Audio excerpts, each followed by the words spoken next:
you wouldn't let money just blow out of your house. So when your AC or heater is on, make sure the doors, windows, and fireplace flue are shut tight. If you're headed out, turn down the AC or lower the heat by 10 degrees. And always keep your water heater set at 120. A little bit of common sense goes a long way. Get more great tips at energysaver.gov.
Hello, New Jersey. Sean LaTourette, Commissioner of the Department of Environmental Protection here, reminding you to bag up NJ.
Okay, I'd like to call the September 12th Long Hill Township Board of Education meeting to order. Please rise for the flag salute.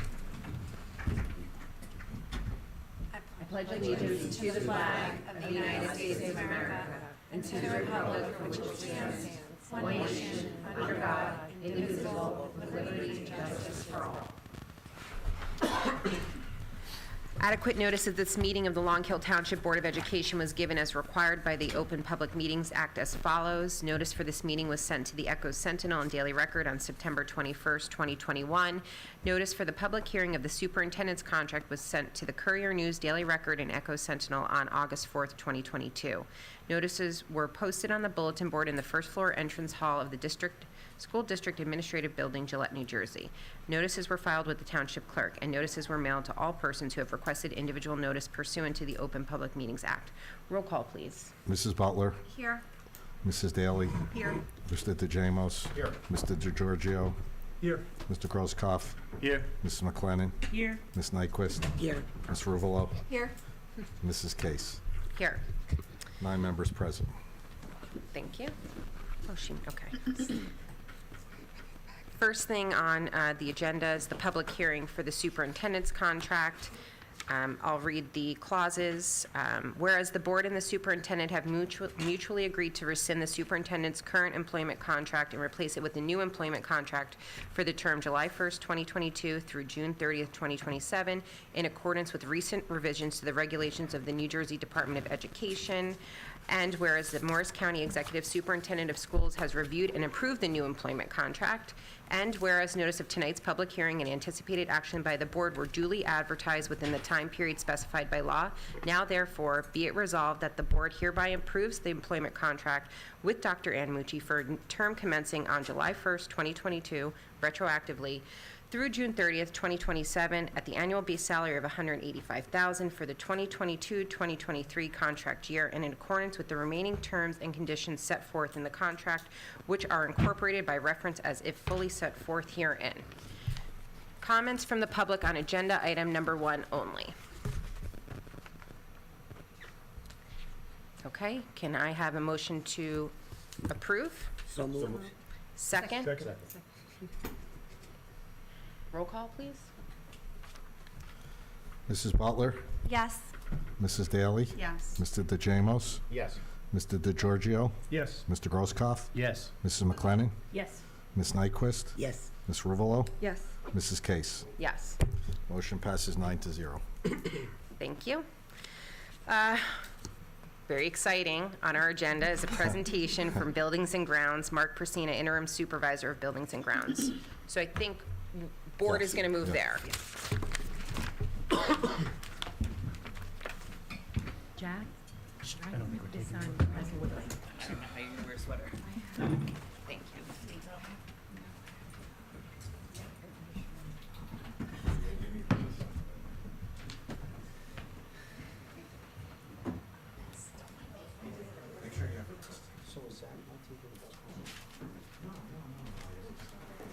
You say make sure I have a coat?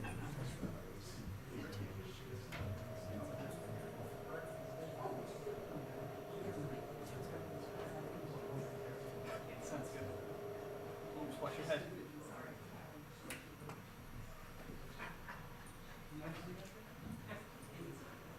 Yes, your parents were last week.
I'm so sorry.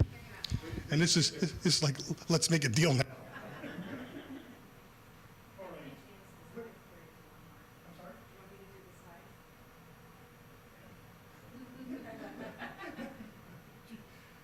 Okay, so we had some district-wide projects throughout the district, and one of the things I'd like to point out is, these things go along with the traditional cleaning, preventative maintenance that goes on throughout the district. And summertime, quite frankly, you really only have a 6-week window to get things revved up, to get things going, and then bring them back down again, because you have a very dedicated staff here that likes to set their classrooms up early in August, and you have to give them clearance to come on in.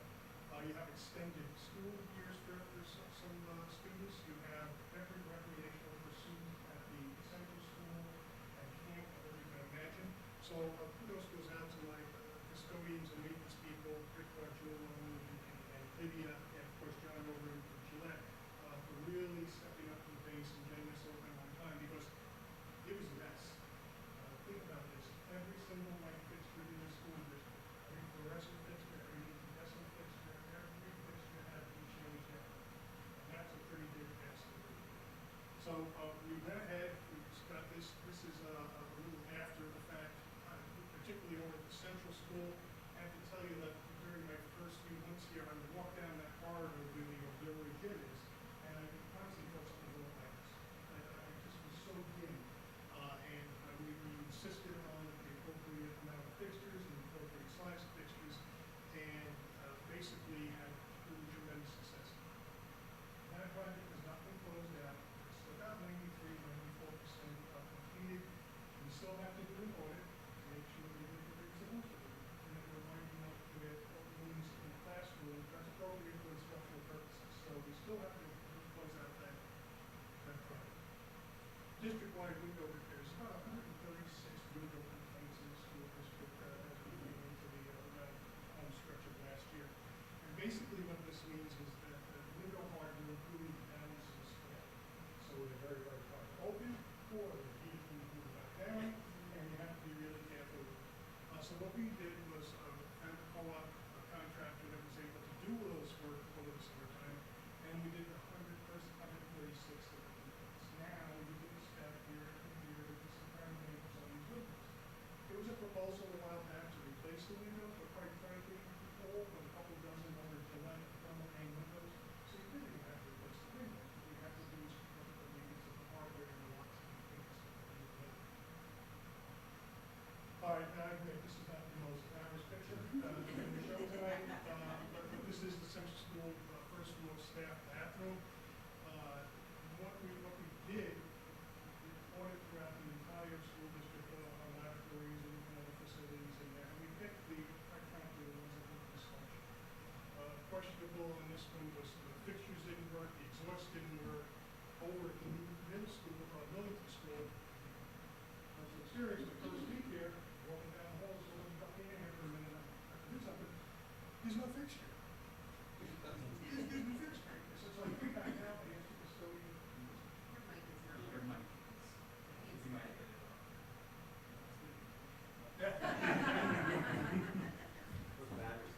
Okay, sure. Yeah. Like, I'm sorry, Mark. I just want to make sure that this can actually be heard.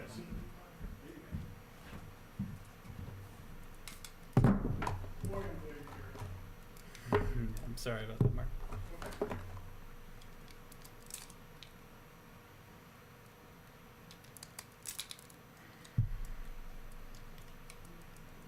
I would have to get stuff on this line.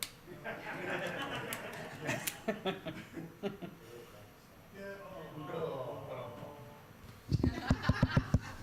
You really surely want to hear what I have to say? No worries. Is that any better? Very good. So we went ahead and we had indeed some plumbing issues behind the wall. There's some demolition that took place, roughing out of new fittings.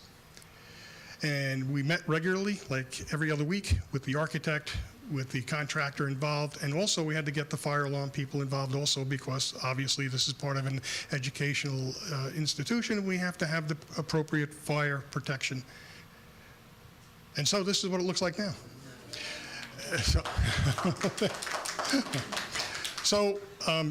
Something else that took place with this, we had to be very, very careful with the materials that we selected because it's no secret that it's very difficult to get things right about now. I know of projects in other parts of the state where buildings have been completed that have no doors. And so we were careful with the floor covering and the partitions and the type of fixtures. And again, this project is not closed out yet. This Wednesday we'll be having a job meeting. We'll go over a punch list and make sure that everything is the way it should be and move forward from there. Early on, we did a safety inspection of the gym equipment throughout the school district and found out that we had some minor defects and some code things that had to be brought up to current date standards. One of the things you'll notice that there is a safety strap on the retractable baskets. We have a steel guy wire that pulls that up out of the way for certain school functions. Should that fail, you don't want it to come swinging down and slamming and breaking. So there's a safety strap on there now. And the other thing you can't tell here now, not that any middle school, maybe someday, will reach up and grab the hoop. That's what we refer to as a breakaway. It has on springs and it will collapse instead of breaking the glass. So we go over to Central School, and it was no secret that the gym floors, while they had a little bit of a shine to them, it's been layer after layer after layer of gym finish. And we went ahead and originally, back in December, we completed the relighting project in that particular area. And then we went ahead and sand down to the bare wood. Now, you only want to do that about once every decade, because if you do it any more than that, you'll have no floor left. So basically what you see on this side over here is the prepared floor. This is where they're lining, putting down the tape to do the actual lines. The tiger was a little bit of a discussion. We had to pick the right tiger. The original one they sent in the proof didn't make muster. So this particular application took 5 different coats because it has 5 different colors. So it's almost like a silk screening when you go back and forth with the masking. And basically that's what we wound up with over at Central School. We did the main gym and of course the auxiliary gym. We did the stage because the stage, I don't know if it was been refinished since the beginning, but it has been refinished now. You could see the gentleman over here, how much difference there is between the old finish and the bare wood. And so we have another little situation over there that we knew about and we're kind of wondering whether we can get it accomplished this summer, and indeed we did. The former industrial arts room had a dust collection system and also ventilation for a finishing room. Of course, unfortunately, the wood shop is long gone, and because I say that because I was a former industrial arts teacher in another life. And you know, they've decommissioned everything except for the outside ductwork and fan. And what you're seeing here is a garbage bag and some duct tape. And what was happening is that we had insects coming in, occasional bird, you know, some rodents. So we decided to pull all of that out. Whoops, oh, wrong one. And seal up the outside. So now it's ready for whatever improvements we wish to make, hopefully soon. And it's no secret that outside, I want to tell you, and Dan's going to know exactly what I have to say right now, I'm not a big fan of painting concrete because it's always an issue with salt and weather and everything else, but it was painted when I got here. And we went ahead and we power washed and scraped and did some repairs, and on the right-hand side, obviously, you could see the after. Did the same thing around the bottom of the building over at Central School, along with the cheek walls, if you will, of the stairs and the railings. And we pursued a new sign. So there was a movement to get a new sign in the middle here, but what everybody kind of failed to remember or realize, these are in pretty bad shape. So we went out there originally, and I said, this is beyond us. So we had a mason come in, we power washed them, repointed them, and reset the capstones. Okay, this is one of the bigger projects. The Millington fire alarm system, we completely replaced it. And in order to completely replace a fire alarm in a school building, you cannot decommission the old one first. You have to have the entire new system up, functioning, and approved. The pull station on the left over here, the before, is vintage 1935. Unfortunately, in this building, there are 5 different pull stations. So in order to maintain these things, you have to have 5 different sets of parts, and Lord knows we could not get parts for 1935 pull stations. It was a functioning system. It was grandfathered under the fire code. It worked, admirably, but now we now have what was referred to as an addressable system, and I'll explain a little more about that in a second. This also means that they had to go through the entire school building and rewire everything. You couldn't use any of the existing wire. You had to bring it up to code to what the current standard is with plenum wire. And that meant that all the wire had to be pulled, and the new devices, which I think number somewhere in around 300 or just above 300 devices in the school, had to be installed. As you can see, the new wire here and going down the hall. So I like about this picture is you see a rate of rise detector on the before, and then basically that detects temperature in the room, how fast it goes up, or it hits a certain temperature, the alarm goes off. The one on the right is not only rate of rise, not only a smoke detector, but a carbon monoxide detector. So as required by code in some of the instructional areas and throughout the building where we had gas-fired heat and gas-fired appliances, you have to have carbon monoxide protection, which we now do throughout the entire building. Rustic, that's my word for this. So these are the storage sheds outside Millington School out in the back. And I kind of realized quickly as my custodians came to us and said, listen, you know, if you do anything, could you please do something with the storage sheds? Well, okay, we'll look into that.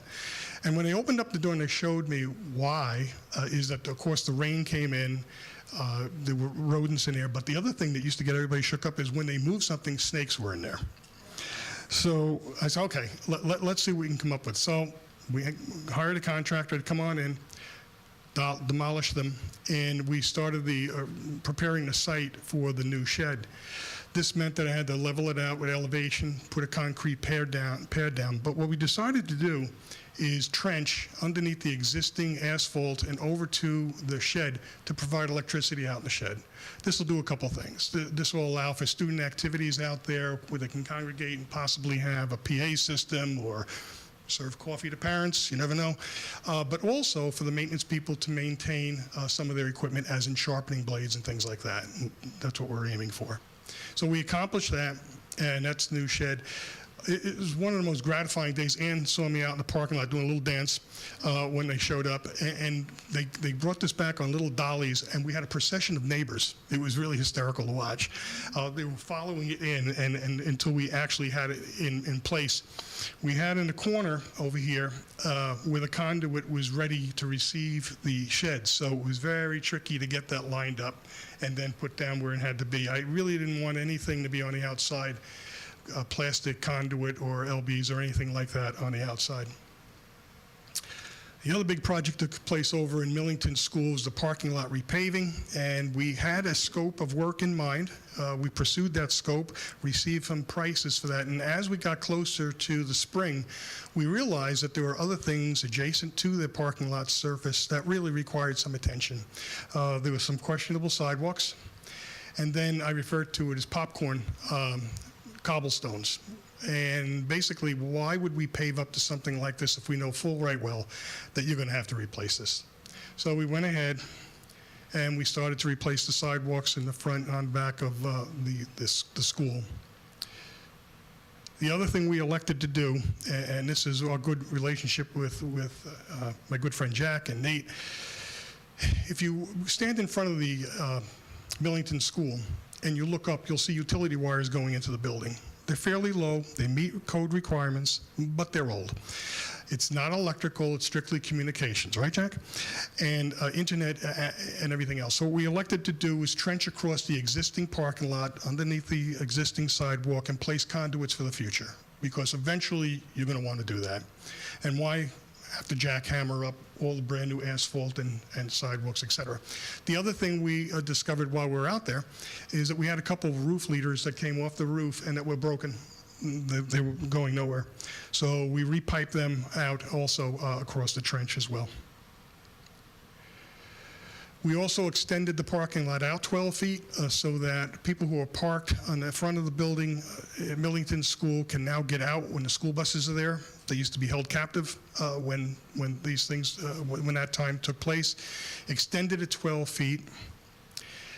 Did the Belgian block. We replaced the existing over here, and then we added some on the opposite side, mainly for stormwater management. You don't want just the stormwater to wash the soil away and everything. You want to give it a place to go. And of course, the basketball court was in questionable condition, and we resurfaced that as well.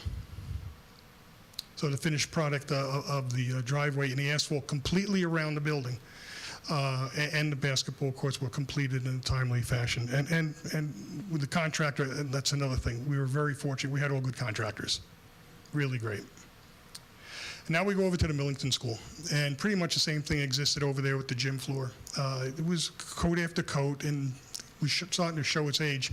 The other thing that you have to remember is that this poor floor was the victim of some water damage through leaking roofs at one time, and then a failed air conditioning system with condensate coming into the building.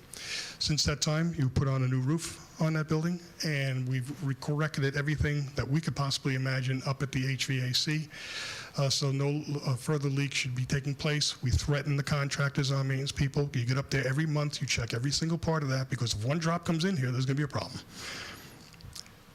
And basically started to sand the floor, and once again, you can see the difference between the existing finish and the actual bare wood.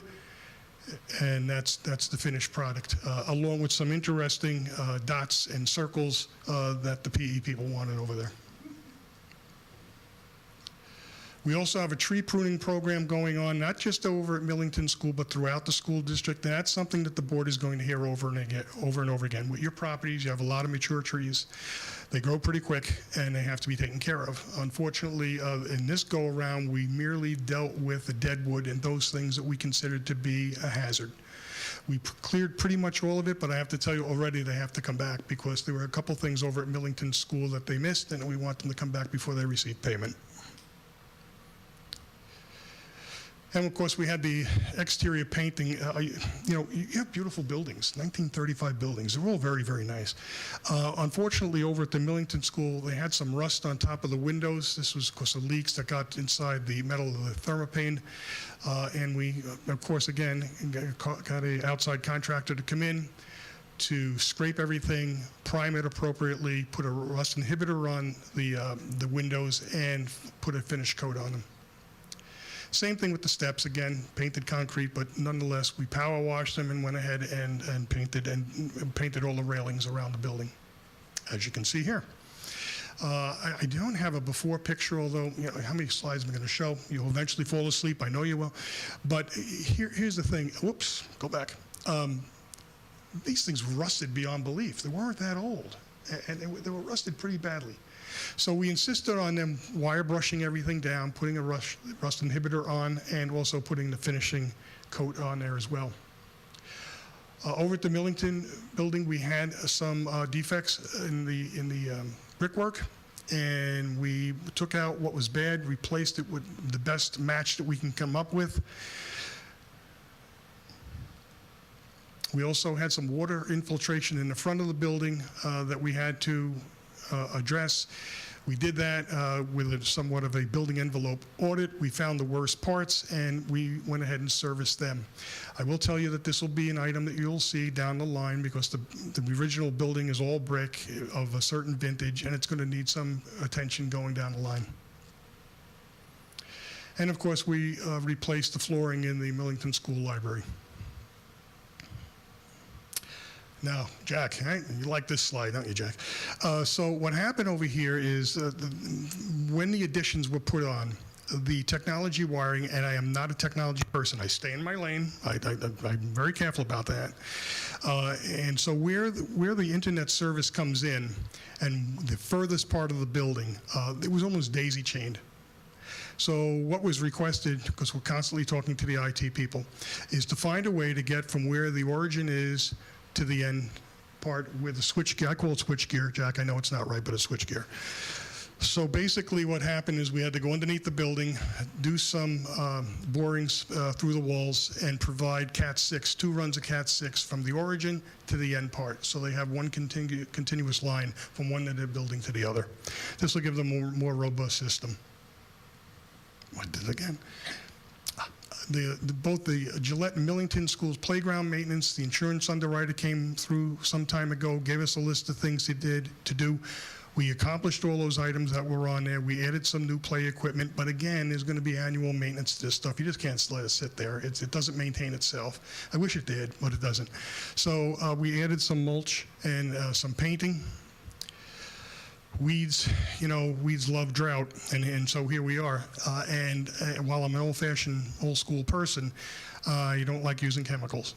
So basically what I try to do with pesticides and herbicides is to use, the least impact that we possibly can, remove it physically, but then treat it with white vinegar. I do that at home, and it works perfectly. You have to apply it a couple times a year, but it works. And again, the wood carpet, I call it wood carpet mulching around the fall areas of the play apparatus. We also had an audit of our lock systems throughout the building. There's a variety of locks throughout the building. I can't tell you how many different keys there are out there. And we decided to start to uniformly address the locks throughout the Gillette School and the Millington School. And there was a significant amount of work to do this, to retumbler them, sometimes we had to put new locks in. These two projects are completed. Central School will be next, but I'll tell you that we're still working some bugs out in here as far as what keys fit what and who has what. But we're getting there. We're getting there slowly. Gillette School, again, had some repairs to the masonry work. You can see the top. There was some water infiltration on the sides, and some of the capstones were completely deteriorated. You can see the little spills over here from the limestone, et cetera. So we had a gentleman come in. They came through. They took out the defective parts and replaced the capstones up on top. I did not take this picture. I'm not a second-story man. I had them do it while they were up there. So far, so good. No water infiltration. But again, you'll be seeing that over and over again in the maintenance budget. New fencing over at Gillette School in the back. There was a fence back there that did not have a top rail, simply a wire going through. And after years of snow plowing, I'll say that first, and so some other activities, it started to become a little dangerous. So we elected to replace that fence with the top rail, new fabric, and supports. So I didn't want Gillette School to feel bad that they weren't included in the wood floor project. So again, we went ahead in there, took everything off the stage, stripped it down, and applied a new finish to it. And we didn't want them to feel left out with this shed either. On this side over here was what they kind of stored their play equipment in, outdoor equipment, and obviously it wasn't in very good shape. So we elected to put this small shed behind the school over there, which they're now using for outdoor equipment. Gillette School also had some IT infrastructure requests that we had, including this raceway up here, where now they can pass through the different type of wires that they will need in the future. It's not desirable to have wires going through concrete block like this with rough edges and everything else. It tends to cause difficulties. So basically, that's what took place this summer. And so here's the final statement. And then I'll answer any questions you want. It's certainly not the end of the rainbow. You have beautiful buildings, and they're really, really architecturally, I love them. The vintage is perfect, and then the add-ons and everything. We're looking to come up with a plan for the next few years, 5 years, for what you can expect as far as routine maintenance, as far as some capital improvements. And basically, right now, where we are in the department is doing work orders, taking care of the occupants of the building, what they need, catching up on the work orders. We fell behind a little bit, but we're catching up really quick. And basically, that's the state of the state.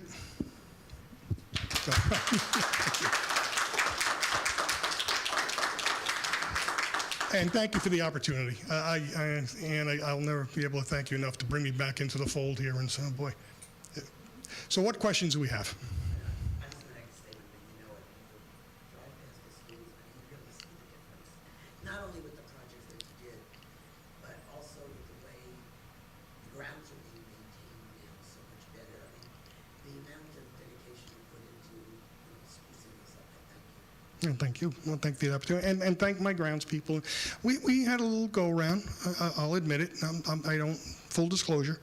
We had to reshuffle some people around and get things where they had to be, and we did so, and the proof is in the pudding.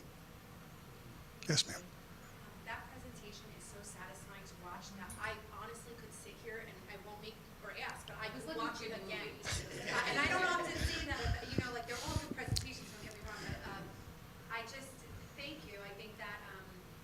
buildings are getting the attention they needed. I think that I've heard it echoed throughout the business office and with Dr. Mucci and yourself in meetings. Money we invest in the school facilities really does reflect back to the students, to the parents, and to the teachers that we care about the work they do, we care about the learning that they're doing here. We want them to have an ideal environment where they can grow and become what we hope for them. And I really see such attention to detail. I love when you say, we're not done yet, they're coming in to look at the punch list. This person is coming back to fix that tree. It's really wonderful. And this is fabulous. Well, thank you for saying, and thank you for support, and the opportunity to be here. You know, my wife and I have been over in Bernardsville for a pretty long time, and have a lot of acquaintances down here, and different things, and we've been always looking through here. So it's great to be a part of this. You have a great district, by the way.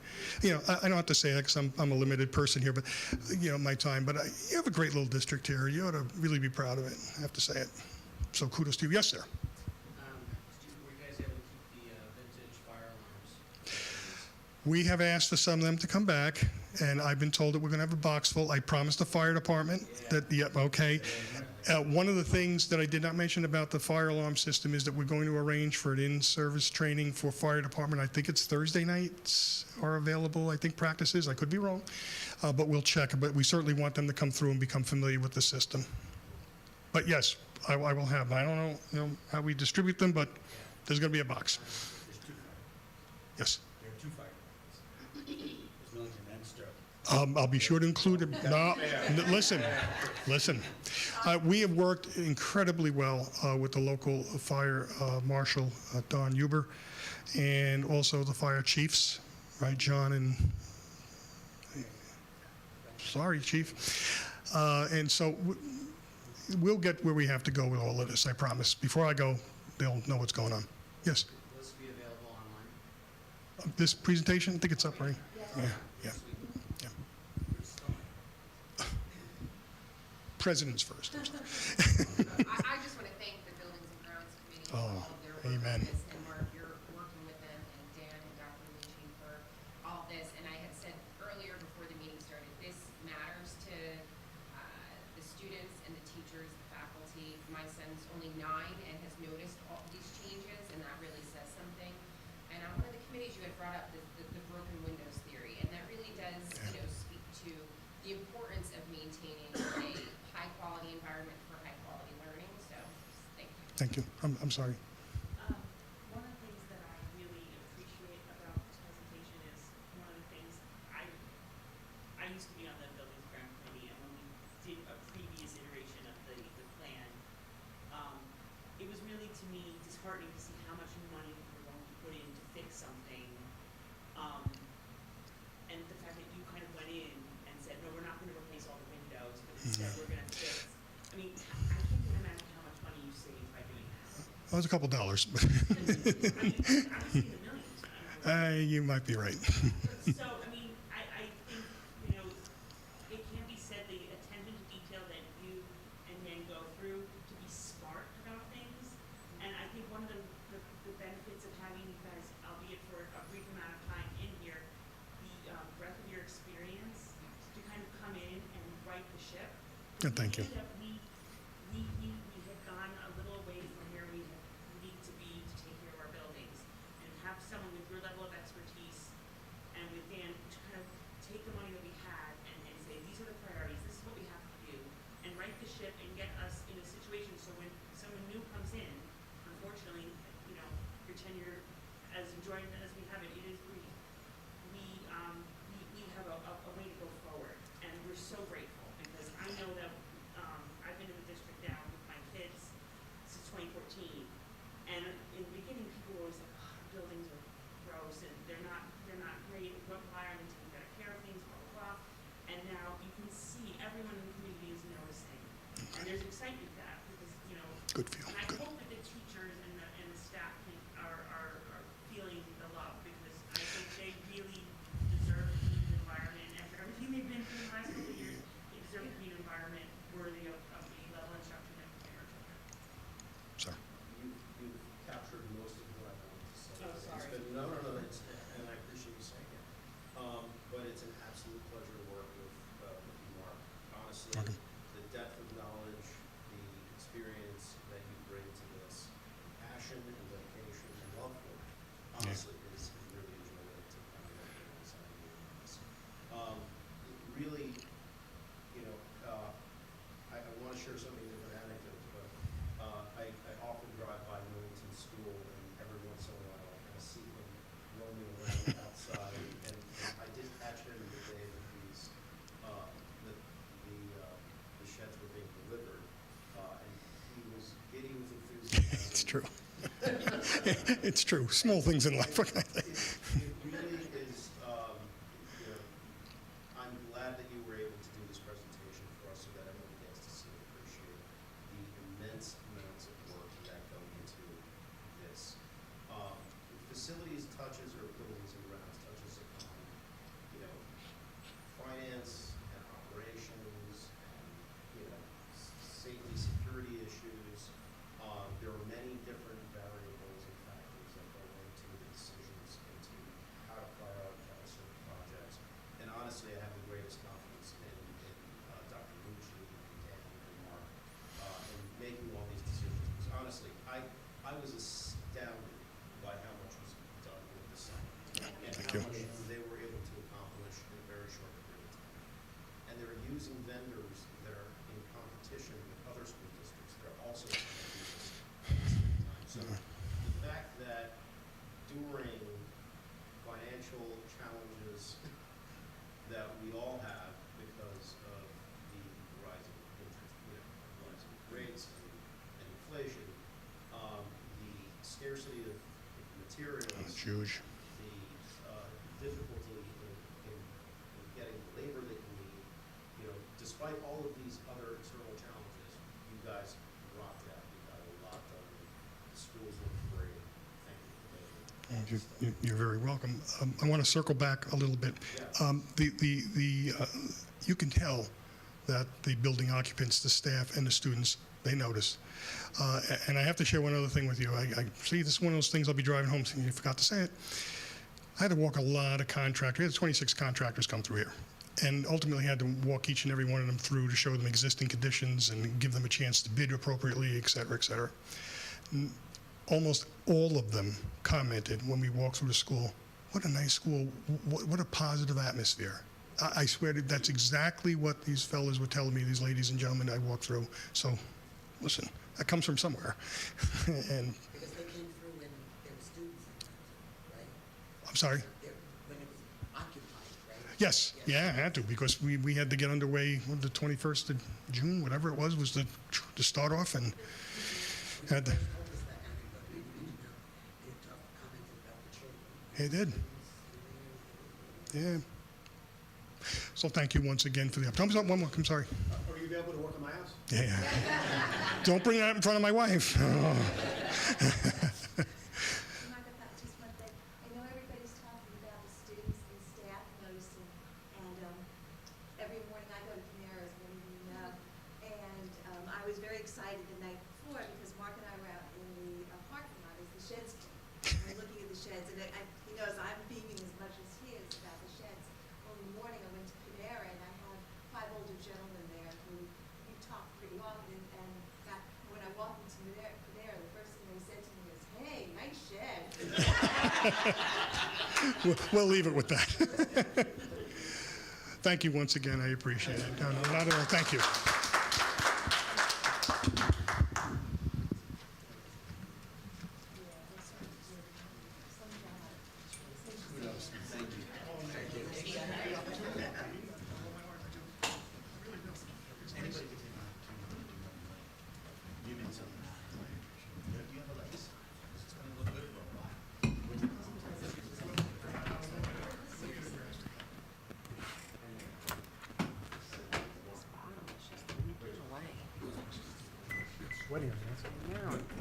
It's too old.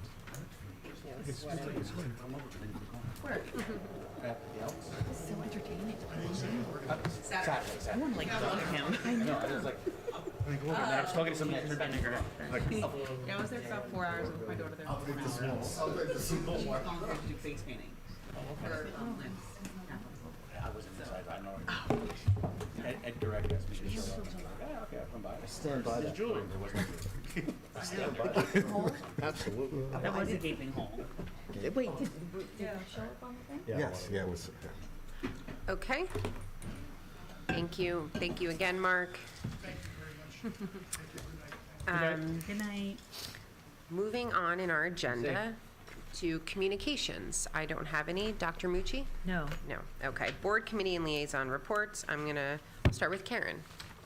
Okay, August 10th, it was a virtual meeting for the Ed Services Commission, and they were coming to an end associated with their transportation problems. And I don't know if I mentioned it, they had encouraged some districts to enter into subscription busing. They hadn't done it yet. So in fact, some districts had to do that. So, I mean, it's not only us. There was a focus group, they were calling together a focus group of special ed directors from the districts in the county. I don't know if ours were included. I mean, it was some handful. So they could talk about what kind of services they would want this commission to provide, how the services they are providing, were they effective, if they were using them, etc. So it's going to take place. I have a meeting on Wednesday, so maybe they'll give the results. And unfortunately, their student population did not stay the same, and they have to eliminate one staff position. So the closing of the school is imminent. You know, I mean, there's a point at which, it's just not effective.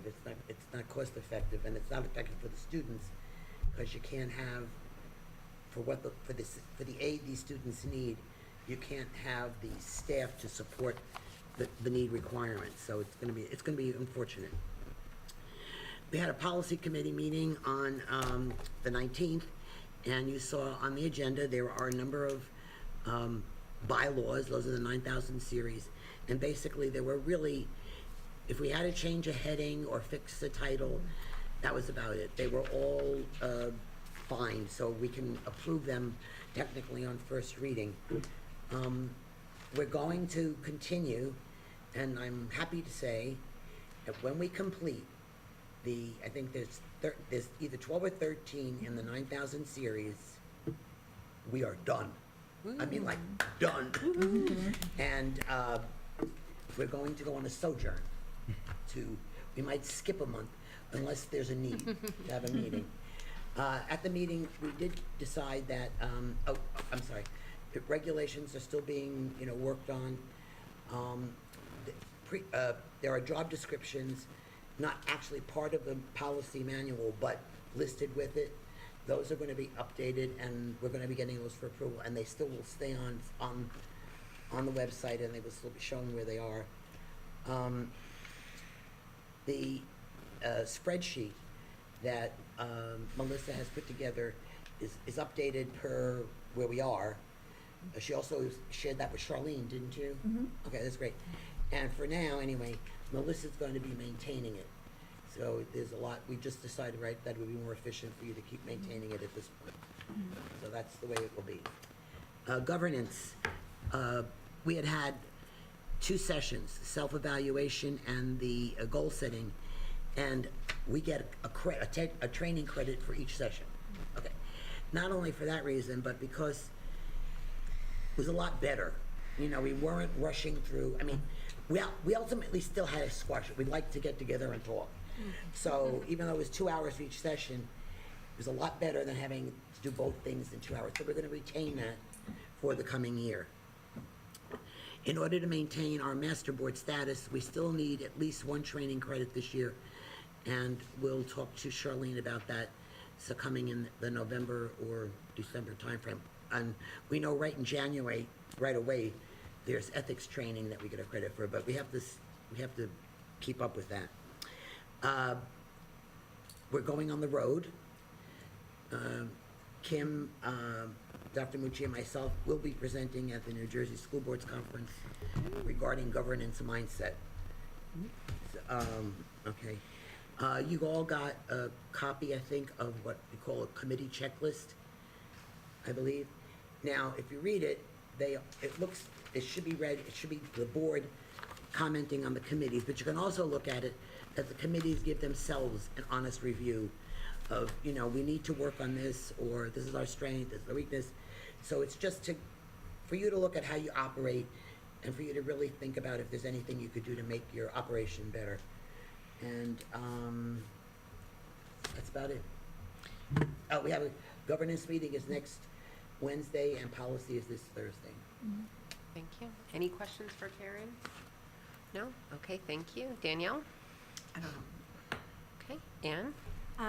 For the PTO, their first meeting of the school year will be October 12th at 7 p.m. in the Millington School Media Center. They've also been at work just in welcoming back staff and students and setting up, you know, all that they do for the food days, for the class parents, for the various different grade level events. So, you know, there's a lot of work underway to get the year rolling. Student achievement met on August 17th. We reviewed policies 6146.1 and the accompanying regulation that was in terms of acceleration. And we had a suggestion for the policy committee, which they'll be looking at. In the regulation, when it spoke about retention, it was, for the most of the part, it was about how a student moves from one level to another in terms of grades. But there were some notes about retention if a student did not meet the criteria for regulation. And I thought, the committee thought there was a subtitle there that called your attention to that. And I think that policy said that was something they can work on. I'm gonna just verbally do it tonight. Oh, perfect. And then we also, the K-4 grades, they're rolling out a standards-based report card. It will look different than it did in past years. This was a work in progress, actually pre-pandemic, that got slightly slowed down during the pandemic. But the goal of it, there was a lot of research and work that went into it with the administration and the committees and teachers, is to provide more direct feedback to the parents regarding their students' progress on the grade level standards. So that was something that Dr. Jones was very excited to be rolling out for this year. We reviewed the district PLCs, the professional learning communities. That is, you know, they're meetings that the teachers go to throughout the year to work on, you know, certain goals, and there are a variety of choices for the teachers for focus. I'll give you a list of what some of the topics were. Project-based learning. There's another PLC on meeting the needs of diverse learners and socially and emotionally. Diversity, equity, inclusion, and student achievement. There's some that are specific to the curriculum that the teacher may teach. So for example, science, grades K through 4, or K through 5 reading and writing strategies, grades 6 through 8 English language arts, grades 5 through 8 math, and then also the Green Team Sustainability, which we spoke about last year, was another PLC. And then we spoke about the upcoming, because it was in the middle of August, the upcoming professional development days as the teachers were coming back to school. We will be getting an update at our next meeting from Ms. Kometz and Mrs. Pierce, who were working on the summer curriculum writing. Something that we started last year, where after the summer curriculum writing projects were completed, the teachers who worked on them will come and speak to us. It brings a little bit more to life than us reviewing the documents without their commentary. And I think their enthusiasm and interest in what they've done over the summer to make those programs better does come across. So we are looking forward to that. Great, thank you. Anne, any questions for Anne? Okay, Matt? The Finance Committee met on, it says August 3rd. I know that's not right. Hope I printed out the right one. It was last week. last Tuesday. Right, it's last Tuesday, it's the 7th. Well, hopefully the rest, what I'm going to read here is going to be correct. But thank you to the committee that showed up. I was late, so Ann, thank you for notes. And Kim and Melissa, you did most of the bills. Bills, So yep. thank you very much for doing that for me. Great catch. So opening day, transportation, you know, it's not a school year if we don't have a couple little problems. But considering that we had 2 routes that were unfilled last meeting, I think that Dan and his team did a wonderful job in getting everything done. It's still very difficult to get busing companies to take routes. Their drivers are still not available. Dan was able to triple tier one route. He was able to double tier the special ed route. Correct. So even without getting bids, we're able to get our kids to and from school, which I think is an amazing job, so that's great. But along with that, when you have a triple tier bus, can't have any traffic, you can't have any late pickups, you can't have, everything has to run perfectly. So there are still bumps in the road that are going to be worked out. Big thank from Dan to all the parents who are giving real-time updates as to when they're actually getting picked up and when they're getting dropped off. That real-time data is going into Genesis, which is new to me. I haven't used a school bus in a while, but I guess you're getting real-time updates on your Genesis as to when your pickups and deliveries are. Drop-offs of your children. So that's a lot of extra work, but I'm sure it's very helpful to all the parents that are waiting for their kids to come home and get picked up to go to school. What also we're doing, Mercy, which is one of the bus companies, we had a nice little relationship with them, and we're actually advertising to get more bus drivers. And I believe we actually had some feelers come in. Yes, we had a couple. Some local Yes. people that might be interested in driving, which I think is what we need, because right now, if you have 2 people calling sick, who's going to drive a bus? I mean, that's a very possible scenario in the day and age we're living here. So what we're also doing is working with the Whately High School to try to get one of their buses and hopefully find our drivers and put our buses in the senior center for athletic events and after-school events and bus trips. So we can save a nice bit of change by having the use of a bus that's just sitting there, and we can get drivers that are going to be per diem. Yeah, Watchung Hills has been very, very nice in sharing, and Tim Stice has offered his bus if I could find a driver. Right. And part of the barter is on the days we're not using him for athletic trips, he could use them every other day, Monday through Saturday at 2:17 to take Watchung Hills to athletic events in for that employee that we would employ. Then we could use his bus for our field trips, for our after-school activities. Again, the community has let us use the community center. If you drive by it now, you'll see 2 Mercy buses. So you may see 2 Mercy buses and a Watchung Hills bus that just, it's one tax bucket. And that's what we try to explain to everyone. And he's So they stay open-minded. there? I mean, what happens? I mean, those buses In are there. prior years, the way we were able to fill our last couple of routes, in prior years, Mercy is from Monmouth Junction, New Jersey. So they would drive from Monmouth Junction, New Jersey, up to Long Hill, do the AM trip, drive back to Monmouth Junction, come back for the 2:30 pickup, and they would make 4 trips of 33 miles. So we had offered that if you could provide us with some bus service, we could provide you with an area so you could get some local drivers, have them pull up right to the community center, park their vehicle, and then flip out their vehicle for a school bus. We're still negotiating that I want 1 extra bus, so if there's ever a morning where you have a dead battery, a flat tire, vandalism, we could leave that bus there, go to spare bus number 2, and then just rotate 2 buses through and have 3 buses there. Unfortunately, they don't have that luxury right now, but we call them at least once a week to try to solve that issue, because as Matt said, we're 1 flu away from just another problem of no bus driver or a sub-bus driver coming that doesn't know the difference between Morristown Road, Long Hill Road, and Valley Road. Yeah. And there's really, I can't believe this, there's not a GPS that could stack stops. So if you have 27 stops on your route, you would think there'd be something in technology that could plan that route, put it on your phone, put it on an app, put it on an iPad that would send the bus through your route. Right now, all we have are route sheets that are saying in 1/8 of a mile turn left, in 1/4 of a mile bear right.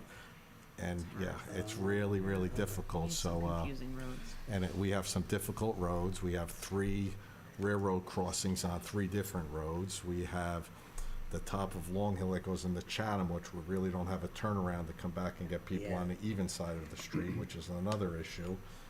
We go all the way down to Basking Ridge on the one corner, which is it's a spread out town. We're having some bumps in the road, and we have 836 students. We transport 487 students, so that's approximately 58.11%. We have 233 stops. Whoa. Okay, out of 487 students. We have a grand total of 26 bus routes. So if you think it's, when you hear the numbers, 8 different drivers, of which 2 were new this year. So that meant their first day, and they received the route sheets a week in advance. So a lot of drivers came out and went through some of the streets, and the ones where we had issues did not. And then we had a new bus driver assigned 4 days into the school year. So we had a bus driver that did Long Hill last year. 4th day in, they decide to change without notice, and the bus is, 35 minutes late, and that's just not acceptable. And when you call the bus company, in prior years, you had some leverage. Now it's, you don't like it, we'll ship them over to Chatham, no problem, you're down a bus. Yeah. So that's part of the issue, and our ridership is pretty consistent. Last year, 477, this year, 487. I think what's happening is from every year with students going from school to school, creates different routes. And some of the routes are quite difficult. They're a little long in nature. And when you see a route of 56 or 57 minutes, there is 13 minutes that start that route that bus either has to go to Gillette or Millington. So if it starts out at Gillette, it's a 13-minute ride in perfect conditions to get it to Millington, to get those students loaded on that bus. So if you see a route that's 55 minutes, it's actually 41 or 40 minutes or 42 minutes that they're actually driving through the town, because we have the little shuttle, I call it, and in perfect conditions, it's 13 minutes. Add some rain, add a postal truck that's doing the mail, add a garbage truck. Now, we know the garbage days on Valley Road is Monday. So now we were trying to go from Millington to Gillette. We're behind the garbage truck, which is 4 minutes, 4-minute delay. So now school starts at 9. We leave here at Gillette at 8:50. We left 8:47. We should get there 8:57. 4-minute delay, we're getting there 9:01. So that's a minute of instruction that's lost. So there's a lot of things that we're really honing on to try to get students on time, but more importantly, get them there safely. We've been riding a lot of buses, doing a lot of our due diligence. We are now able to monitor one of the vendor's buses live, on time, number of stops, where that bus is at. So we have a lot of nice features that they provided as a courtesy to us because we were doing our due diligence, and they must have noticed that. So now, if we do have a delay, we could say, okay, on bus stop number 3 on route number 5, it's running 11 minutes late. So we could look at the time of the actual pickup, compare it to Genesis, and then put out an alert saying we are running 11 minutes late from bus stop 3 moving forward, so parents would not be out standing in the cold, standing in the rain, etc. And it's only the 7th day of school, and we're improving every day. Today we had a great day. I don't want to, we had some choppy days, and the community has been responsive. We have some concerns. We don't know every street. Our routing software can't differentiate between circles at the end of a dead end and a dead end. So we didn't think you could go into a dead end, but in some cases we were able to create a safer, more efficient route, and that was from community members, and it was a great thing. And as we were going last week, traveling through the town, there were a lot of long faces, and as we're progressing with being more timely, showing we care. And I think, answer an email. You may not like the answer you're going to get, but we're going to pick up the phone. Can we correct it in an afternoon? No. But we could correct it by the next day, and if it's not right, we'll be on the bus, we'll be escorting the bus, and the policeman will be behind the bus. So we will do everything in our power to get it right. And I think that's what our community sees, and I think that's why they're rallying to help us improve what we're doing. And it's about safety. If we have to take an extra 3 minutes to be safe, unfortunately, that's what we're going to do, and it's going to take you 47 minutes to get to school as opposed to 44 minutes. And I think everyone realizes that. But there's something I don't think people do truly realize, is that when we were trying to bid out these buses, how much over budget did the cost come in at? Double. So Double. We're talking, we're approving some for $375 a day. The going rate is $700 a day to move the bus. Yeah. So the prices from last year doubled, essentially. Correct, yes, yep. But by you doing what you did, how much did you save from what was budgeted? 200K from So- special ed and tiering. So I think that's what the public needs to understand. We were in a situation, and you could see in the other districts, where there are some districts who still don't have busing. So we were stuck in the situation where, first of all, people weren't bidding, and if they did, they were coming in at over Astronomical, double right. than what we were prepared to pay, especially compared to last year. And you very creatively were able to accomplish this before the school year and save us $200,000. But I think. That's remarkable. But from experience, it's just, it's how we do business. Yeah. It's like Mr. Pacina, that's how we understand it, because we've been doing it for so long. So it's not like a light bulb went out and said, let's do this. You know, it's just every day, it's like having your coffee in the morning. You would tier a route if you couldn't do it yourself. And we got really creative on the special ed component. That's where we really saved money. And so you understand a triple tier route means the first leg of that route is Watchung Hills. And you know the time Watchung Hills starts, so they have to, their last drop off is about 7:38, and then they have to head to their first pickup for Central and get to school by 8 o'clock for an 8:15. Then after that second tier, which is Central, it has to leave Central and then go to Gillette and Millington for the third tier of that route. So we have 3 different tiers. So if you hear of tiering, if it's a double tier route, it will be Watchung Hills and maybe maybe Millington and Gillette. A triple tier would be Watchung Hills, then Central, then Gillette. And when 2 schools that are on the same bus that start at the same time, it's very, very difficult to get to both of those schools. When the doors open for the school at 8:45, we're stacking in front of a school. So what we've done is we put 4 at each school, 4 at Gillette, 4 at Millington. 8:45, we got to unload in 3 minutes.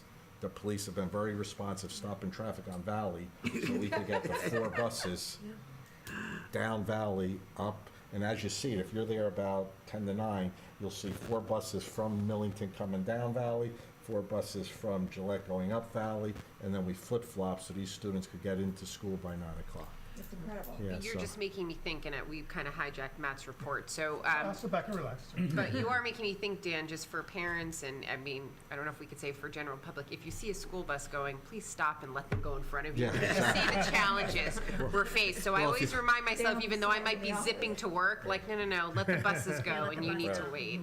Or if you see an escort, you'll see 3 cars, my See car, Dan, yeah. the bus, and a police car, all going at once. Yeah, so, That's above and beyond. yeah, so, the next thing was, Dan was saying appreciation to his staff. I mean, Moira's on the bus for the first week every day. I think you were on the bus. I would like to thank you and the entire team, what you guys have done. To me, But again, it's, if I didn't have the staff in the office doing the payroll, paying bills, it wouldn't afford Maura and I to go out and do what we do. It's time consuming. We're gonna start pulling back a little bit. We're hoping tomorrow the buses could do it on their own. We're gonna monitor it with the software to see how we make out. I have Ajita thinking about tomorrow morning, but that's talk about the nature of the Ajita. beast. The next piece is an audit, so every year we go through an audit. They were here today. And it starts today. Today, So yep. again, that's just another layer that Dan and his team has to go through. They have to prepare over 70 reports Yep. for this, and that's just the beginning. Yep. Then all the questions come in, and they're gonna, so it's a good time that we get the transportation all straightened out for now. Yep. And they can go back on to regular business. Sorry for partly It's all hijacked. right, it's all right. It's big Um, news, though. And my last piece is, there's a company called Advocate. This is a third-party company that assists our school district in the managing of the maintenance contract. So they have multiple inspections, they give us weekly meetings, and they give Dan constant contact about how our maintenance team is preparing the schools, keeping it clean. And this is just all part of the process of, it's one thing to have a maintenance contract, but it's another thing to have someone who's gonna run it well. And then even if you have the person that runs it well, you still have to make sure they're doing the right job. So they're a third-party company. They come in, give us another set of eyes. And they are, in these inspections, they give us a benchmark as to, hey, this is how you guys fared this one time. And was it 6 months? Yep, they'll be back 6 again. months or so, they'll give us another inspection and say, hey, you guys did a great job and doing better, or this is where you need to work on. So it's a pay service, but it's absolutely worth its goal. It's the amount of money we're spending on it, because we still don't have that supervisor that's our employee. It's still the maintenance guys. So push comes to shove, they're always going, my estimation is, they're always going to go with their company. So you're going to have a little checks and balances, and that's what this company will do, is come in and make sure that everybody is doing their job. And it's more or less, we know we are not going to be here forever, so it's building a foundation, so someone that steps in could say, okay, here's how you evaluate your school buildings, here's how you do your capital outlay, here's how you do this, here's how you do your window replacement, your 5-year facility plan. So we're setting the foundation so you have documents moving forward that someone could look at and see some history of who, what, when, and where, and just keep moving with that same policy and process in place, which is important. And we still have on the table, hopefully, in the future, that we're going to hire our own supervisor, in-house team Yep. that will then eventually take all this over, and then we don't have to go out to have a third-party company and do Correct. investigations or inspections for us. But I know it's another to-do on Dan's list, and I look forward to working with you and trying to get that done. Excuse me. Any questions for Matt? Okay, Tom? Nothing to report tonight, thank you. Okay. Alex? Yes, thank you. I will make it very quick. The Buildings and Grounds Committee met on Friday, September 9th. We had the meeting at Millington School so that the members of the committee can see firsthand the many changes and improvements that were made. So Mark Brasina and Adele and Dr. Mucci kind of walked us through the grounds, and we saw much of what was presented earlier by Mr. Brasina. So I thank them again for all their hard work. They accomplished a lot over the summer. The other piece of this that I wanted to provide an update to the board on, we're still working on on getting information, collecting information for the 5-year long-range facilities plan. I'm trying to push for a November, December time frame where we would be able to get something in writing so that we could review. What Mark is working on is trying to get input from the approximately 24 vendors that were on site here over the summer to get their input on what recommendations they would have. So we're still in the information gathering stage. We don't have anything to provide in that realm yet, but we're working on it over the next few months. And that's all I have to report. Thank you so much. Okay. Any questions for Alex? Okay. No Melissa? report. Nothing? Okay. Katie? Okay, we had our communications committee meeting last Tuesday, excuse me. And just really briefly, we discussed the back-to-school communications, what successes we had. We found that our Dr. Mucci and the administrators sent out a newsletter prior to school, and the analytics behind that showed that was viewed a significant amount of times, and that really our primary source of information to parents really is not so much social media, but our website. So, in our effort to constantly be improving on how we communicate with the community, we've decided that we're going to divide up the website and kind of have like a procedure to go over the website, and different members of the committee will be going over it. Provide feedback to Jack, and also just kind of make it kind of a regular practice. And so having it kind of a set procedure as opposed to just us reviewing it independently, I think it'll make it much more systematic, which is something that we're really looking to do. So that's something we discussed. What else? We went over the plans for the joint school security meeting with the LHPD. And obviously in our next meeting will be kind of the takeaways from that meeting. It was obviously a really great success. I'm sure Dr. Mucci will be discussing that. It was a wonderful event, and we had really good community presence there. So we will take the takeaways from that at our next meeting, and then make sure that we communicate with the public any questions and takeaways, etc. We also are discussing how we can work with the Township Committee in order to meet with the community and possibly have a meeting with that. So that's something that we're talking about.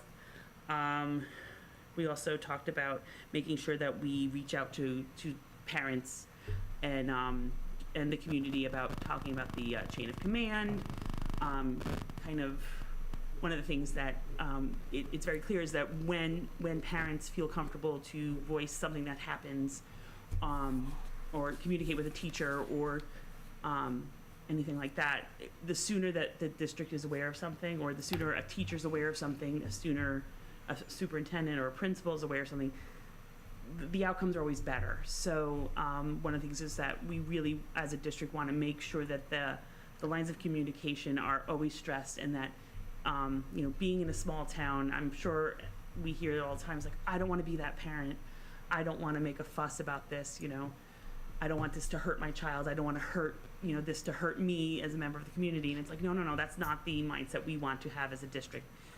We want the mindset of the district to be, you can always pick up the phone. You can always send an email. You can always feel that just voicing a minor concern, rather than let it fester, it's a quick fix. We just, as a district, we want to make sure that that's what we're promoting to the community. So we're just discussing ways on how to do that.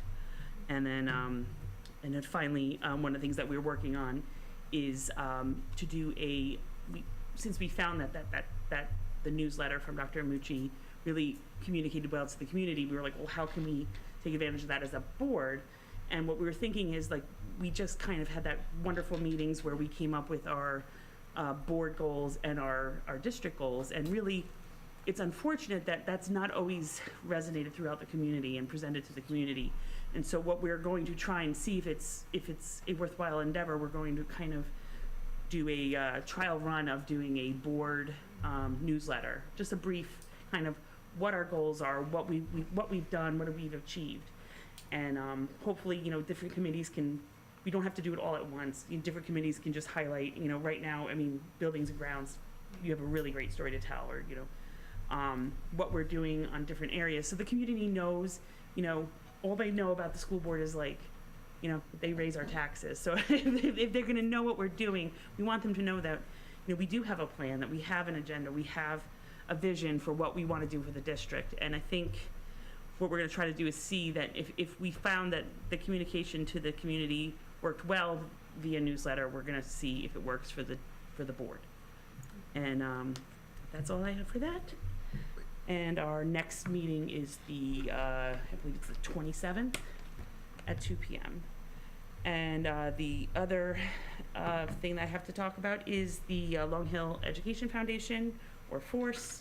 The FORCE classes begin on Monday the 26th. Our first meeting is on Wednesday the 27th at 8 p.m. It's over Zoom, so anyone who's interested in joining, there'll be things publicized through the district. And we also have our fundraiser on Saturday the 24th. It's a family movie night. It's being held at Central. It's Sing 2, and it should be a really great night for the family. It's $5 per person, and we'll be serving popcorn for $1, so cash only. Hopefully everyone can come. It should be a really great night, and hopefully we have good weather. So that's all I have to say. So thank you. Thank you. Questions for Katie? Just if you need help writing with the newsletter, that's up my alley. I have to be honest, I already enlisted you in my head. You're like, my you name have an is English already written teacher. down. We're going to take advantage of your and abilities. Editing, I'll edit too. Thank you.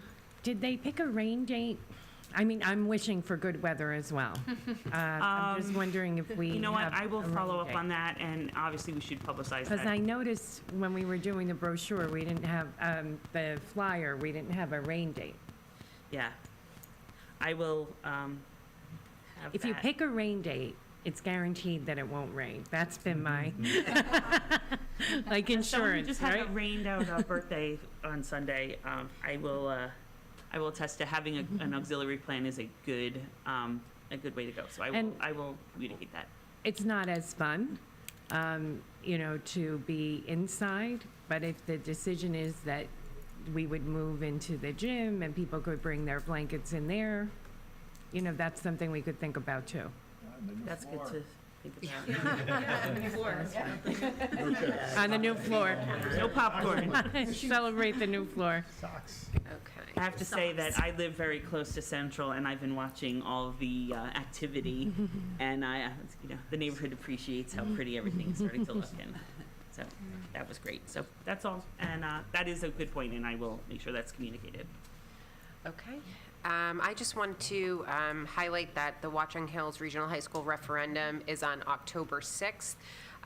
It's going to be for some long-range facilities updates. You know, there's a statement on their website, but what they're basically asking for is approval to do these projects, and they're going to be able to get some state funding and then use their capital reserve. It's not going to cost the taxpayers additional funding, and I think that's important. So I would say please vote on October 6th. And their next meeting is October 4th. So if you have any questions about it, then that's your opportunity to ask them. Okay, superintendent's report. Thank you. Good evening. Thank you, everyone, for joining us, and thank you to the board for their diligent work in committees throughout the summer. I'd also like to thank the board for their unwavering support of our work. I also appreciate the board's approval of the revised superintendent contract and look forward to realizing the goals of our long-range education and facilities plans together. So thank you very much. I'd like to echo the board's additional acknowledgement of the outstanding work of the Buildings and Grounds team led by Mr. Persina. We're extremely fortunate to have his leadership and guidance, and we're so excited about our next projects and to keep our momentum going. We had a smooth and productive opening of the school year, and we are just delighted to have the students back. They're healthy, they're happy, they're engaged in learning, and our faculty and staff are to be especially commended for their strong instructional plans and the warmth and compassion that they demonstrate daily to facilitate our students' social and emotional growth and development. On behalf of the faculty and administration, I'd like to thank the PTO who provided us with a wonderful breakfast on Friday and some great treats. It was a wonderful way to start the school year and reconnect with the PTO. We greatly appreciate that.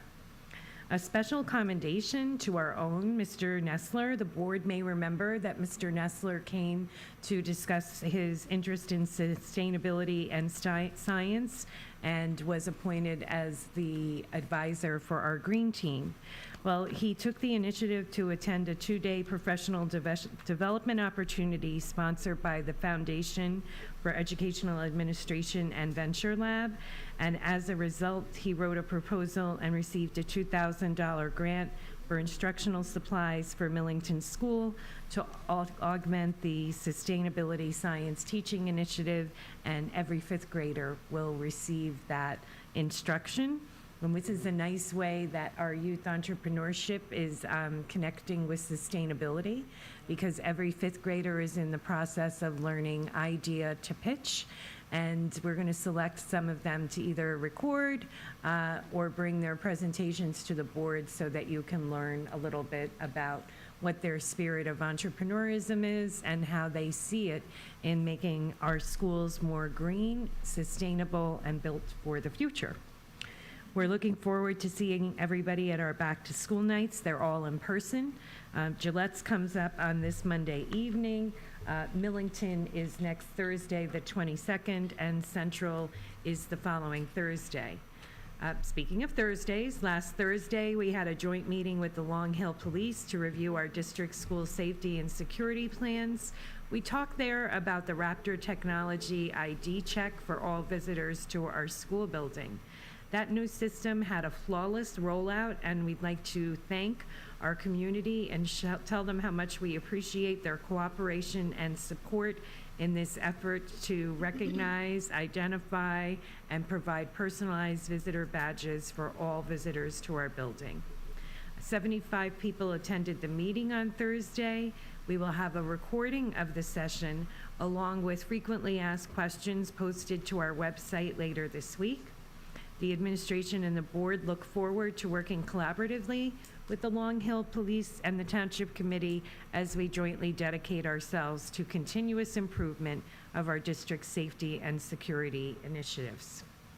Strong Start testing for the fall will take place later this month, and parents might remember that their students also took the Start Strong assessment in the spring. You will get the results from the spring testing the first week in October. Ms. Backer and I will present the district-wide results, kind of the broad stroke of what we learned from the testing in the spring at our November meeting. So we're testing, and we're doing a testing presentation in November, but it's actually going to be on the spring results that parents should be getting the first week in October. I'm excited to report that our preschool advisory committee is continuing its work and will meet on Wednesday. Thank you to everybody who completed the preschool survey. We had 119 responses, and the survey indicated that we should anticipate an additional section or double the number of preschoolers. So now we have 12, and we have 25 who will be eligible for 3-year-old preschool next year, and then it jumps up to 37 the following year. So it's additional section next year and 2 additional sections the following year. Our committee is working to design an action plan to meet this increased need for preschool services, and we will be presenting it to the Board of Education at our December meeting. Looking to tonight's agenda, personnel motions 23, 24, 27, 33.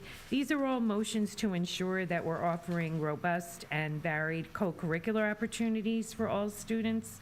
I'd like to thank the faculty and staff who have offered their time to fill these important roles. The other personnel motions are routine and reflect a continuation of services that are needed for students, the mentoring of new teachers, and the completion of the filling of a leave replacement. Motion 37 is an update to our previously approved emergency remote instruction plan. As indicated in the plan, it will only be enacted should the governor direct that schools close because of a health emergency. And what would a superintendent update be without a statement on our COVID cases? So we have had 7 individuals test positive for COVID since the start of the school year, which, considering our population, is not bad. And when you look at the frame of over 2 weeks, it's much lower activity than we had of periods of weeks in the past. What's interesting about it is there were 2 at Gillette, 2 at Millington, and 3 at Central, but none of the cases were connected and none led to in-school transmission, which is the 2 good news indicators that we're looking for in that case. Unfortunately, I'm going to have to ask that we pull curriculum motion 38. We were hoping to take our students to the George Street Playhouse. They had a production of her Portamnu, a great Nigerian story, and it sold out before we were able to get our tickets. So we're going to pull motion 38, but we're hopeful we'll be able to take the drama club or a larger group of students for another production later this year. Motion 43, that's an annual occurrence every year. We have training for our faculty, staff, and administration on evaluation models. I'd like to thank Dr. Jones for providing a thorough training for our new teachers. She really spent a good deal of time with all of our new hires and walked them through and did a wonderful job with that, and offered refresher level courses for everyone else. Other motion 44 is another annual occurrence. It's the renewal of our memorandum of agreement with the Long Hill Police. And I just want to note that there were no revisions or updates or changes to the memorandum of the agreement. So it stands in the same way as it does every year.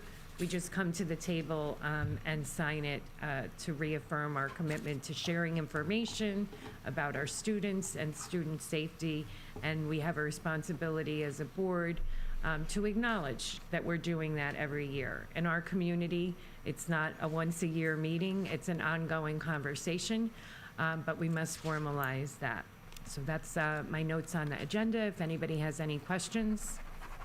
The memorandum of agreement, is it a separate one, or is it included in the one? Because don't we have a relationship with the county also, right? So Or does that go through the police? It goes through the police. There's actually a section in the memorandum of the agreement that talks about communication and use and dispatch of county services and that type of thing. All right. Any other questions? Okay, thank you, Dr. Thank you. Mucci. Interim Business Administrator's Report. Dan? All right, be very brief. We have our bills and claims for August and our bills for September, our final financials for June 2022, and we roll our year. We are also approving our July 22 financials, approval of Sussex County Co-op for transportation bids, and we've been talking transportation a lot this evening. We added one route from last year to this year, and a lot of use of facilities are on tonight's agenda. Which is great to see. He didn't say bus, so we're in good shape. Okay, any questions for Dan? Okay. Comments from the public on agenda items. So anything on the agenda that people want to address? Okay. All right, so we're going to move to resolutions. Karen, will you move in the minutes, number 2? So moved. Second. Roll call, please. Mrs. Butler, Abstain. Mrs. Daly, Yes. Mr. DeJamos. Yes. Mr. DeGiorgio, Yes. Mr. Grosskopf, Yes. Mrs. McLennan, Yes. Ms. Nyquist, Yes. Ms. Ruvalo, Yes. Mrs. Case. Yes. Danielle, will you move in financials, numbers 3 through 14? So moved. Second. Roll call? Mrs. Butler, Yes. Mrs. Daly, Yes. Mr. DeJamos, Yes. Mr. DeGiorgio, Yes. Mr. Grosskopf, Yes. Mrs. McLennan, Yes. Ms. Nyquist, Yes. Ms. Ruvalo, Yes. Mrs. Case. Yes. Special services, Anne, will you move in 15 through 22? So moved. Second. I guess I should ask if there are questions or any comments. Sorry about that. We didn't have Okay, roll call, please. Mrs. Butler, Yes. Mrs. Daly, Yes. Mr. DeJamos, Yes. Mr. DeGiorgio, Yes. Mr. Grosskopf, Yes. Mrs. McLennan, Yes. Ms. Nyquist, Ms. Ruvalo, Yes. Mrs. Case. Yes. Matt, will you move in personnel numbers 23 through 36? So moved. Second.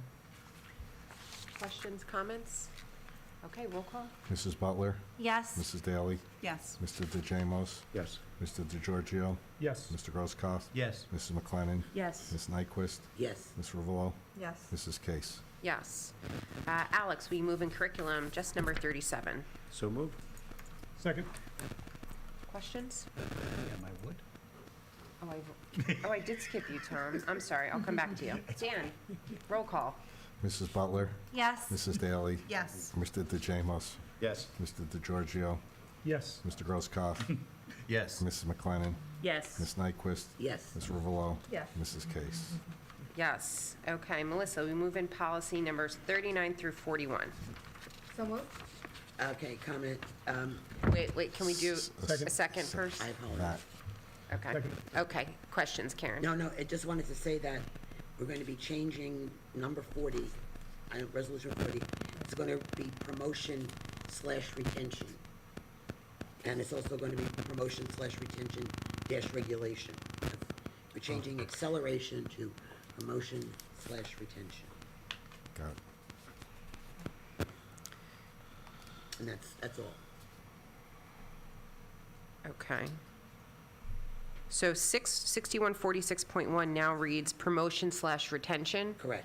6146.1R reads promotion-regulation. No, Promotion/retention regulation. Regulation. No acceleration. Okay. So that's I would say that's a motion to amend, so we get a Yeah, second? it's got a second. Second. Okay. Let's just do one roll call then for the amendment. Oh. You ready?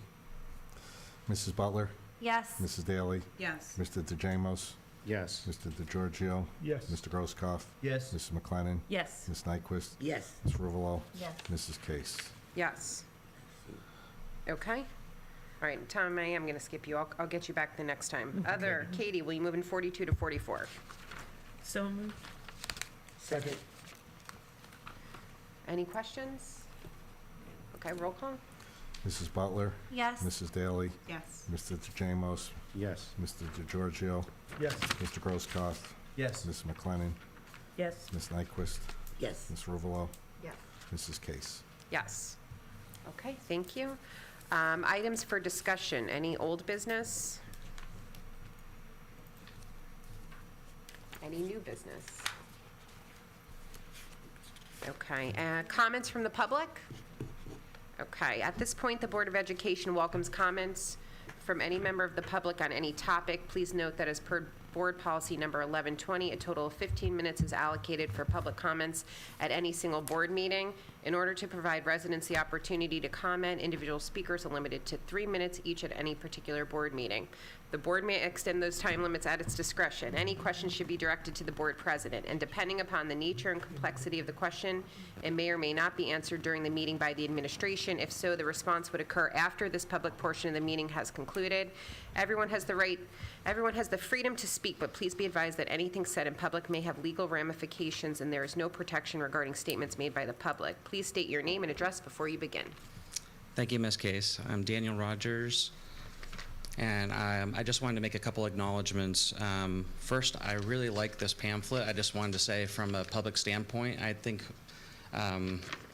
whoever put this together, it's really well put together, and being able to understand how the meeting operates and runs, it's very clear and understood, so I just want to give kudos to whoever put that together. I'd also like to do a couple of acknowledgements. Ms. Nyquist, I want to say I appreciate the amount of hours you've been putting in regarding the policy reviews and when it comes to your committee, and I'm glad that you're coming to an end to all that hard work. So Well, I gotta say, it's everybody. I mean, we're all reading. all right. I didn't know if everybody was on that same committee or. Melissa Muvalo. Okay. So anyways, on that committee, I know that's, the certain committees have certain responsibilities. So anyway, thank you for your time in that. Thank you. I also wanted to, when Ms. Butler was talking about the summer school review, I also wanted to say I think that was a really great job that you wanted to have the teachers' involvement and get their perspective on that. So well done on that. I think that's a really great idea to make sure that the summer curriculum is good for next year. And then Mr. DeGiorgio and Mr. Borgo for finding ways to save our town economically with the bus situation. I think that's really great that you guys are both trying to find unique ways to save us money and also make sure that our kids get to school safely. And then finally, just want to share that I appreciate you guys sharing the successes of the construction and everything that was done over the summer. So thank you for making us available to be able to see that as well. So thank you for all your hard work. Thank you. Thank you. Thank you. Somebody read your Good evening. Hello. How are you? Hi, I'm Paul White. I live on Doherty Avenue in Gillette. Last name spelling, W-H-I-T-A, common spelling. Has to do with the busing. Mr. Dan is probably waiting for this. It starts out bad, but ends up good, so just be patient. This is all pretty much new to me. My little girl's 5 years old. She's going to Gillette School. Very happy with the school. The busing didn't start out so good. Again, it's going to sound bad at first. It's going to get better towards the end. It's actually going to be a thank you to Mr. Dan and Maura Hardesty. Hardesty, yes. Very good. The first day was September 1st. Over an hour and 15 minutes, waited for the bus. Forget it. Packed it up, put it in a car, brought her in. My first day late for work, okay? 1:45. Again, I'm in the private sector. It's not like a municipal job where you can say, hey, I'm late 2 hours. Okay, yeah, don't worry, you can make it up at the end of the week and you don't do anything, okay? Unfortunately, I have to be there. Friday, which was the second, was an hour and a half late. Ended up standing on Gates Avenue. It's about a quarter mile from my house to the bus stop. 6 kids from Doherty Avenue had to walk to 50 Gates where they had to pick up. And there's no kids on Gates being picked up at that point. Just everybody from Doherty Avenue pretty much had to walk over. I'll address that in a minute. Anyhow, over an hour and a half late, took her in. Okay, the busing, it's new. Let's see how it works out next week. Monday was a holiday. That Tuesday, hour and 40 minutes waiting. They skipped our stop. I actually drove her to Gillette School, and I'm not sure if it was you at the front door, Yeah, Dan. the umbrella, yes. I was pretty mad because now it's my 3rd day late for work. And again, People depend on me. I need to lose money, don't go into work, or, you know, you have to find another occupation. So anyhow, I believe it's Mr. Dan. I go, listen, if this was me in the private sector, I'd be fired. The bus driver, you really need to look into this, yada, yada, yada. Next day comes, late again. I believe I made the phone call to you. It was around lunchtime. Maura, that's her name? Yes, Maura, She yeah. picked up. Somehow, she ended up handing the phone off to Mr. Dan Borgo. We had a good conversation about where the bus stop was, about the problems we're having. He assured me that we'd have Mr. Dan would actually be on the bus, or the bus driver would follow him, and Maura would also be on the bus. Next day was pretty much on schedule, worked out. After I got off the phone with Mr. Dan, I was surprised. 25 minutes later, an email came across the change in the bus stop. I also relayed to him that all the kids from Doherty Avenue are walking a quarter of a mile to the bus stop. I go, it's fine now. When the bad weather comes, there's no sidewalks. It's downhill and uphill. And, you know, he said, you can't turn the bus around at the end of your street. I owned the trucking company for 20 years in Brooklyn. Sometimes I had to take trucks back to my house, and I said, Mr. Dan, I turn tractor trailers around the end of my block. He listened to me. He goes, it's a dead-end street. We're looking at it. The bus can't turn around. I go, I assure you, I turned a 50-foot trailer around the end of the block. And it was great. 20 minutes later, an email. I don't know if you drove there or you called somebody. We What'd you drove do? there, yeah. You drove there. He drove there, and it's the circumference of the cul-de-sac at the end of my block is huge. You seen that within 20 minutes. Email came out, changed the bus stop to Doherty Avenue, which is great for the kids. And that ended up working out. And so I came here to thank Mr. Dan and Maura. Maura, yeah. And from the public's point of view, I know you said, oh, the public should see how much money we're saving. From my point of view, think about it. By the fourth day, I'm looking. Here comes the administrator driving, a bus coming, Maura's on, I'm thinking, and a cop behind him. I'm thinking 4 people to get 1 kid to school. Yeah. From the public's view, that looked like, oh my God, in the private sector, that would never happen. So you're saying you save money. From our point of view, we're like, oh my God, I can't imagine the hands my kids in with this. It's like, but it ended up, you know, I understand. There's a bus shortage, the drivers and such. But, you know, I just want to say thank you to Mr. Dan for changing the bus stop. And I can't believe you used your own personal car and the bus was following you. And I don't know if you have to do that tomorrow also, but. We're going to try to let him go on their own. You're going to let him go on his own. I hope Very I good. don't hear from you. I'd love to hear from you, but I don't want to hear from you. I don't know if you'd like to hear from me that first day. The first day, I don't even know how I ended up on the phone with you. The first day, I kind of was a little. Nah, we all pick up the phone. We, you know, Yeah, we're all I was shocked you parents. picked up the Yeah, phone. I appreciate absolutely. you. I even thank you for picking up the phone, because today you call and what do you get? Message, and they get back to you, you know, 3 weeks later. But that's it. Thank you. I want to thank the board for listening to me. Good Thank evening. you. Thank you. Thank you. I hope tomorrow's a good day. We'll see. Well, Yeah. I'm being on their phone. He knows that. We don't have caller ID. Or reason. Thank you. Okay. We have a motion to adjourn? So So moved. move. Second. We're done. All right. Thank you, everybody. Thank you.